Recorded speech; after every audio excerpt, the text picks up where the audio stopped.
Welcome to the very first episode of Hidden Details, a series where we scavenge every Zelda game and beyond for secrets most have missed. Naturally, we start with the very first installment of the series, Zelda 1. This is only part 1 as we have a lot of ground to cover for just this game and I have 23 hidden details for you today. Next week will be part 2, but first, congratulations are in order as Person Haha is the very first detail featured in this series. There are only 2 Triforce pieces featured in this game, that being Wisdom and Power, with Courage not being featured until the next game. But which particular piece is this on the title screen? Perhaps the mysterious third one? We can look for evidence in the opening crawl that breaks down the basic story where grammatical errors hitherto undreamt of purge our eyeballs. But before doing that, it's interesting to note that the original Japanese release of Zelda 1 had Legend of Zelda as its subtitle, with the main series being titled The Hyrule Fantasy. Of course, this is not present in the Western release, and we will see more of these confusing titles and subtitles until they finally settle on the name we know. Okay, there are so many grammatical errors, I decided to correct them all. You're welcome, guys. I also find it funny that Ganon is spelled with 2 N's here and that Zelda doesn't get quotations around her name, but everyone else does, including the number 8.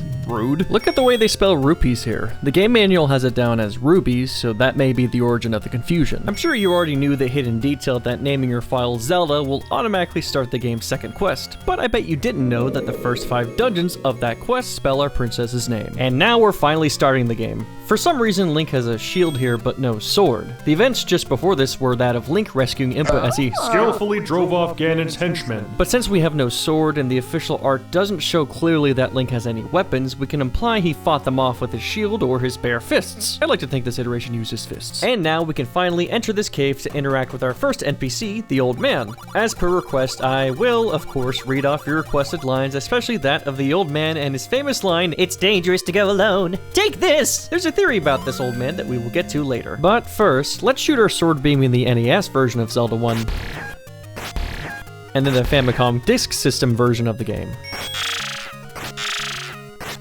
In fact, most sound effects and music in Zelda 1 are different based on the console. Zelda 1 was released for the Famicom Disk System first and ported over to the NES, but unfortunately for those in America, the NES lacked the Famicom's extra wavelength channel, so the sound effect is a bit more bare in the NES version. In this case, they switched out the sound effect completely. Alright, let's finally go explore Hyrule. Zelda 1 is interesting because you can grab so many items before you even touch the first dungeon, with many calling it the Gathering. You can grab about 60% of all inventory you'll have in the game, but this has nothing on a certain title that released 30 years later. The first step of our gathering is to strafe along southeastern Hyrule until we reach the corner shore and make our way into this cave. Before doing that, I noticed there is a lot of beach in this game, making me think Hyrule was an island, but when zooming out the entire in-game map, there wasn't as much shore as I thought. The official cover art featuring the overworld map isn't much help, but features one of my favorite details. That being, the illustration reflects the in-game geography very accurately. It also looks very familiar to a game that releases 30 years later. However, proponents of the island theory may be in luck, as this official art shows Hyrule surrounded mostly by ocean, though we don't have a bird's eye view. Now we obtain the most critical item in the game, bombs. Whereas we could complete almost all of the game's swordless, bombs are by far our most essential item going forward. We then use these bombs to find the Old Man hiding out, having us choose between the red potion, which restores our full life force twice, and the heart container, permanently increasing our health. I feel really bad for anyone who didn't choose the heart container, as you can't come back and ever grab it again. Speaking of which, smile for the camera, NES sprites. This is what your official art wants you to look like.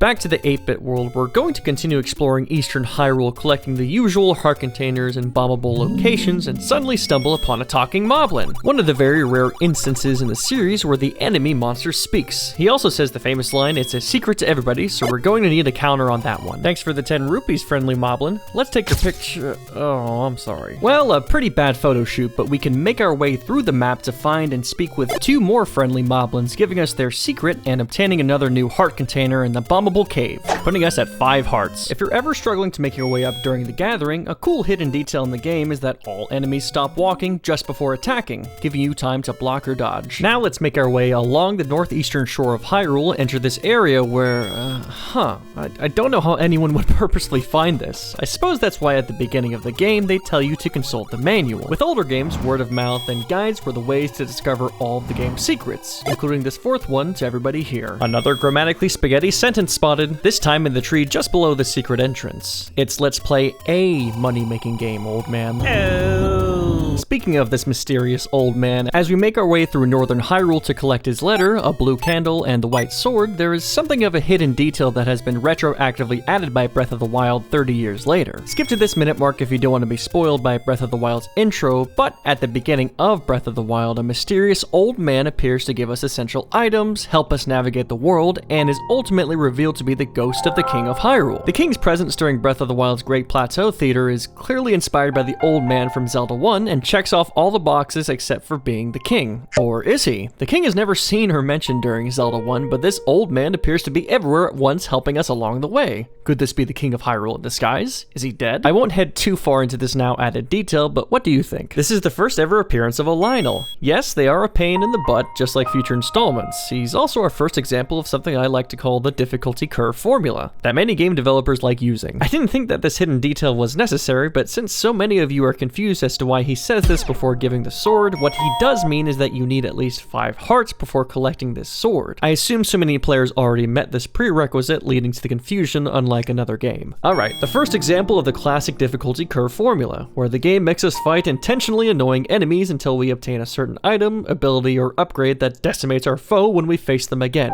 feeling satisfying. If we were to fight this Lionel with our level 1 sword, he would take twice as long to beat as opposed to our recently obtained white sword, which finishes him quickly. We will be seeing a lot of difficulty curve formula throughout the series, so get ready. Thanks to our blue candle, we can now break Hyrule's environmental provisions and burn down innocent bushes for secrets, increasing our secret counter and getting a heart container for good measure. As we head down south to central Hyrule and explore all the nooks and crannies, it's cool to see Shigeru Miyamoto's childhood memories of exploring caves and forests for goodies get translated literally on screen. This is as direct of an inspiration for a game as you can get. We burn this bush here and speak with the merchant to purchase the magical shield, which doesn't explicitly tell you what it does different other than look bigger, but that's why I'm here. This shield can now deflect fireballs, Lionel attacks, and magical attacks. Also, we need to talk about the amount of religious elements within this game, most notable being the shields we've been carrying around and even the official art showing a cross design on display. There isn't any overt message here. Like we in the West are enamored with the mysticisms of culture and religion from the East holds the same infatuation and throw in many symbols of Western culture, religion, and philosophy in their work. Heck, I even think the idea of burning bushes in the game were subconsciously picked up from a famous chapter in the Book of Exodus. We finally deliver the old man's letter to the old woman. Now the lore gets interesting.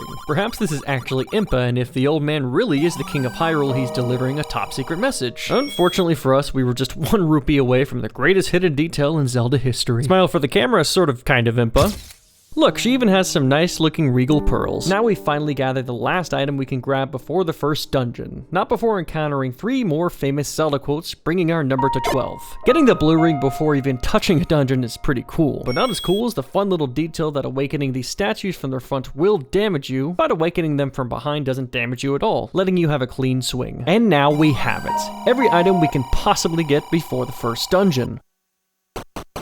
Now we need to take a look at the most important items within the inventory, our 1-year members. Thank you guys so much for being 1-year members and earning your silver rupees, including Abadabba Ding Dong, Wilhelm Scream, EJ44, my brother, Penguini, Sonic the Mouse, Squishy Moss, who's also the voice actress for Minna in the TP manga dub, Nightblood Fight Blood, Nick Bishop, the famous Bioshock Infinite developer, Lexi Emo Goddess, who threatened to shoot me if I didn't do this, Raoul, Diesel, also who's my brother as well, Tip the Toast with that cute cat, JY who only types in all caps, the chiseled Adonis himself, General Kenobi, Jamie M. West with the most interesting profile picture in the world, Keto, our favorite Canadian, Faction Ducks who likes to cause chaos during crowd control, and Caleb Armentrout who does the same thing. Thank you to each and every single one of my members. You keep this channel alive, and without you guys, Hidden Details would have never been made. Consider becoming a member if you haven't already, and joining the best community on the internet in our Discord as well. Are there any details I missed on this episode?